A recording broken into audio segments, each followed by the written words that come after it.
வணக்கம். நான் உங்கள் ரமேஷ். இந்த பதிவில் எதை பற்றி பார்க்க போகிறோன்னா, இந்த ஆண்டு கனமழையால் அதீத கனமழையால் பாதிக்கப்பட்ட தென் மாவட்டங்களில் மிகப்பெரிய பாதிப்பு. அந்த பாதிப்பில் விவசாயம் சார்ந்ததில் தான் அதீத பாதிப்பு. அப்படி அதீத பாதிப்பில் கால்நடை வளர்ப்பு மிகப்பெரிய பாதிப்பில் அடைஞ்சிருக்கு. அதை பற்றி தான் பார்க்க போகிறோம். வாங்க, எவ்வளோ கால்நடைகள் பாதிப்பு, அதுக்கு அரசு என்ன நிவாரணம் கொடுக்க இருக்குது, அதை பற்றி தான் விரிவாக பார்க்க போகிறோம். வாங்க விரிவாக பார்க்கலாம். இப்போ நம்ம வீடியோவில் பார்க்குற எல்லா வீடியோவோட கிளிப்புமே நகரப்பகுதியில் எடுக்கப்பட்ட வீடியோ தாங்க. இதுவே பார்த்திங்கன்னா கிராமப்பகுதியில் பாதிப்பு மிக அதிகம். கிராமப்பகுதிகளுக்கு போகவே இயலலை. அதனால் கிராமப்பகுதியில் இருக்கிற வீடியோ கிளிப்பை எல்லாருக்கும் படம் பிடிச்சி காமிக்க முடியல. இப்போ கால்நடை வளர்ப்புங்கிறது கிராமப்பகுதியில் தான் அதிகமாக இருக்கும். அதோட பாதிப்பு எந்த அளவு இருக்குது அப்படின்னு யூகிச்சு தான் சொல்ல முடியுமோ ஒழிய, அரசாங்கம் சொல்லியிருக்கிற அளவு பார்த்திங்கன்னா 100ல் ஒரு பாதி அளவு கூட அரசாங்கம் சொல்லலை. அதையும் தாண்டி அந்த அரசாங்கம் சொல்ல மதிப்பீடு எவ்வளோன்னு பிறகு பார்க்கலாம். ஆனால் அதை விட பாதிப்பு ரொம்ப அதிகம். இப்போ நம்ம வீடியோ கிளிப் எல்லாமே ஒரு நகரத்துக்கு அருகில் இருக்கிற பகுதிகளை மட்டும்தான் வீடியோவை பார்த்துக்கிட்டு இருக்கோம். கிராமத்தில் போயிட்டு வீடியோ யாராலையுமே எடுக்க முடியல. எந்த தொலைக்காட்சி நிறுவனமும் அவ்வளோ எளிதாக கிராமத்தை நெருங்க முடியல. ஒவ்வொரு வீடியோ கிளிப்பை நம்ம பார்த்துருக்கோம். அந்த கிராமத்தில் இருக்கிற சில இளைஞர்கள் தன்னுடைய அலைபேசி மூலியமாக வீடியோ எடுத்து அதை அப்லோடு பண்ணியிருந்தாங்க.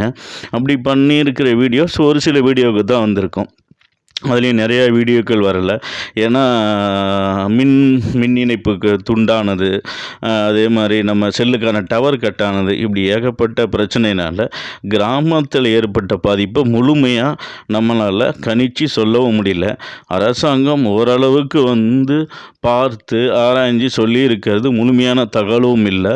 இருந்தாலும் அந்த தகவலை பற்றி இப்போ நம்ம பார்க்கலாம் வாங்க. இதில் பார்த்திங்கன்னா தூத்துக்குடி மாவட்டத்தில் கடந்த 17-18ஆம் தேதியில் பெய்த கனமழையில் ரொம்ப பெரும் சேதத்தை ஏற்படுத்தி இருக்கிறதுங்க.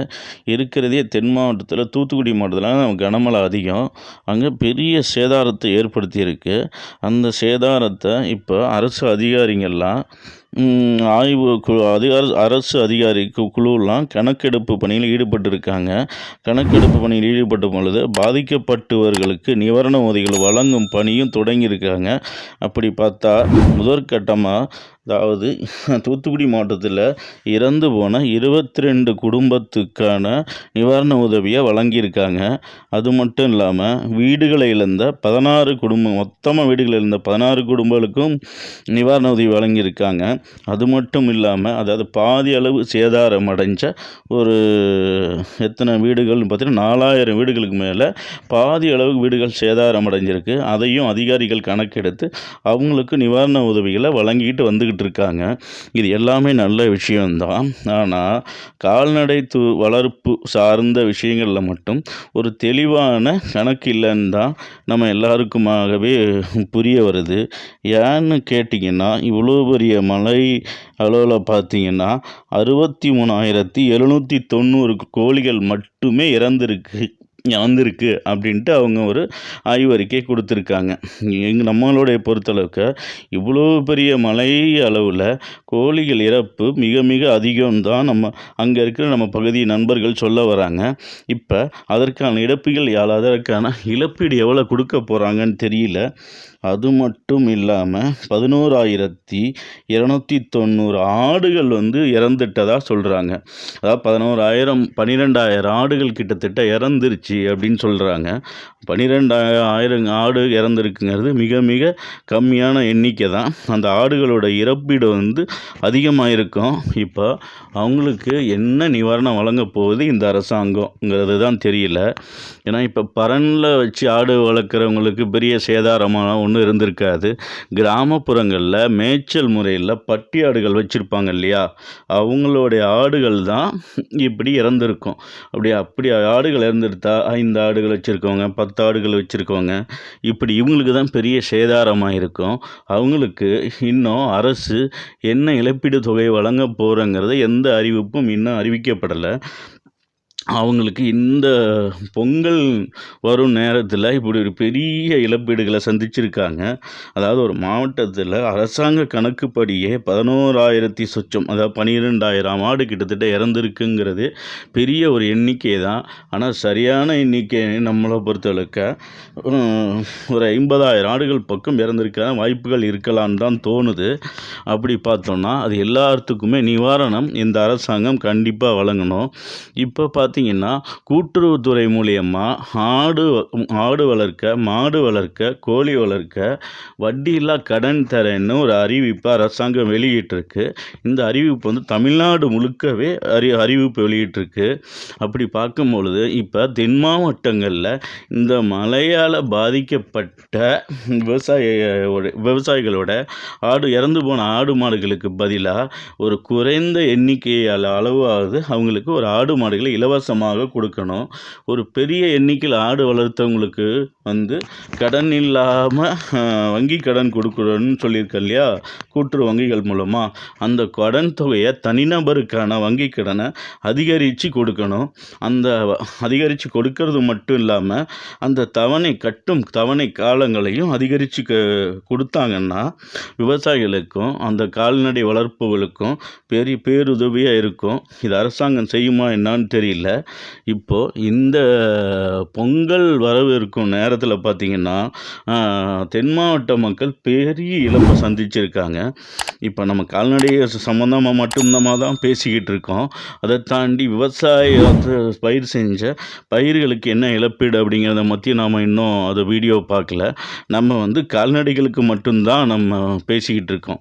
அப்படி பார்த்தோன்னா ஆடு வளர்ப்பு, மாட்டோட எண்ணிக்கையும் பெரிய எண்ணிக்கையில் தான் வந்து இழப்பீடு சந்திச்சிருக்கணும். ஆனால் அரசாங்க குறிப்பில் எவ்வளோ சொல்லியிருக்காங்க அப்படின்னு பார்த்தோன்னா 1609 மாடுகள் மட்டும் இறந்ததாக ஒரு கணக்கு சொல்கிறாங்க.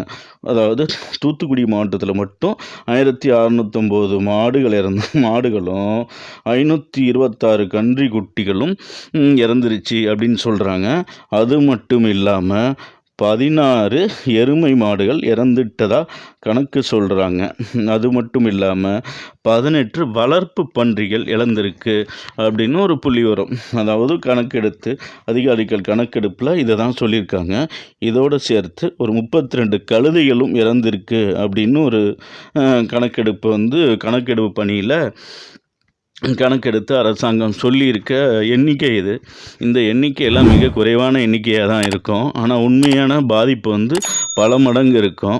அப்படி பல மடங்கு பாதிப்பில் இந்த ஆடு வளர்க்குறவங்க, கோழி வளர்க்குறவங்க, மாடு வளர்க்குறவங்களுக்கு அரசாங்கம் வட்டியில்லா கடன் கொடுக்குறாங்க இல்லையா, அதாவது மானியத்தோட வட்டியில்லா கடன் கொடுத்தோம்னா அவங்களுக்கு பேருதவியாக இருக்கும். இந்த பாதிக்கப்பட்ட இந்த தென் மாவட்டம் 4 மாவட்டங்களில் உள்ள கால்நடை வளர்ப்பவர்களுக்கு அதிக எண்ணிக்கையில் வட்டியில்லா கடன் கொடுக்கறதும் இல்லாமல் மானியத்தோட கடனும் கொடுத்தா அவங்களுடைய வாழ்வாதாரம் மீண்டும் செழிப்பாக வர்றதுக்கான ஒரு உறுதுணையாக இருக்கும். அந்த அறிவிப்பை பொங்கலுக்கு முன்னாடி கொடுத்தீங்கன்னாலும் அவங்களுக்கும் ஒரு பொங்கல் இனிமையான பொங்கலாக அமையும். இல்லைன்னா இந்த பொங்கல் அவங்களுக்கு ஒரு கசப்பான பொங்கலாகவே மாறிடும். அதனால் அரசாங்கம் தயவு கூர்ந்து பாதிக்கப்பட்ட தென் மாவட்ட கால்நடை வளர்ப்பவர்களுக்கு உண்மையாக கணக்கெடுப்பு நடத்தி அவர்களுக்கான இழப்பீடை தருவதற்கு ஆவணம் செய்யுமாறு பணிவோடு நம்ம சார்பாகவும் கேட்டுக்கிறோம். அந்த இழப்பீடு மட்டும் இல்லாமல் இப்போ பொங்கல் பரிசு தொகுப்பு தருவாங்க இல்லையா, அதில் வந்து அரசாங்கம் இந்த பாதிக்கப்பட்ட தென் மாவட்டம் அந்த 4 மாவட்ட மக்களுக்கும் பரிசு தொகுப்போட ஒரு சோடி ஆடுகளையும் இலவசமாக கொடுத்தாங்கன்னா அவங்களுக்கு அந்த பொங்கல் மிகவும் இனிப்பானதாக செழிப்பானதாக இருக்கும். இப்போ அரசாங்கம் சொல்லியிருக்க கணக்குப்படி பார்த்திங்கன்னா கோழி பாருங்கள், ஒரே ஒரு பண்ணையில் எவ்வளோ கோழி குஞ்சுகள் இறங்கிருக்கிற வீடியோ பார்க்குறீங்க. இதுபோல் அந்த ஒரு மாவட்டத்தில் எத்தனை பண்ணைகள் இருந்திருக்கும், அப்போ எவ்வளோ கோழிகள் அது இறப்பை சந்திச்சிருக்கும். அதனால தான் சொல்கிறேன், அரசாங்கம் சொல்கிற இழப்பீடோடைய கணக்கு வந்து மிக குறைவானது தான். உண்மையான இழப்பீடுகள் மிகவும் அதிகமாக இருக்கும். அதனால் அரசாங்கம் அதில் மனசில் வச்சு அந்த தென் மாவட்டத்தில் பாதிக்கப்பட்ட கால்நடை வளர்ப்பவர்களுக்கு அவங்களுடைய வாழ்வாதாரம் செழிக்கிறதுக்காக நீங்கள் இந்த இப்போதைக்கு கூட்டுறவு வங்கி மூலிமா அறிவிச்சிருக்க வட்டியில்லா கடனை அதில் வட்டியில்லா கடனோடு சேர்த்து கால்நடை வளர்ப்பதற்கு மானியத்தோட கடன் திட்டத்தையும் அறிவிச்சுன்னா அவங்க பலன் பெறுவாங்க. அதை இந்த அரசாங்கம் செய்யும்னு ஒரு நம்பிக்கை நமக்கு இருக்குது. நன்றி. வீடியோ முழுசாக பார்த்த அனைவருக்கும் நன்றி. இப்போது நம்ம டிஸ்பிளேயில் தெரியல, அந்த ரவுண்ட் பட்டனில் தெரிகிற நம்ம சேனலோட லோகோவை ப்ரெஸ் பண்ணி நம்மளோட சேனலை சப்ஸ்கிரைப் பண்ணிக்கோங்க. அப்படியே பக்கத்தில் ரிலேட்டட் வீடியோவில் தெரிகிற வீடியோவை அழுத்தி நம்ம அடுத்த வீடியோவை பாருங்கள். அதுவும் நம்மளோட வீடியோ தான், உங்களுக்கு பயனுள்ள வீடியோவாகவும் இருக்கும்.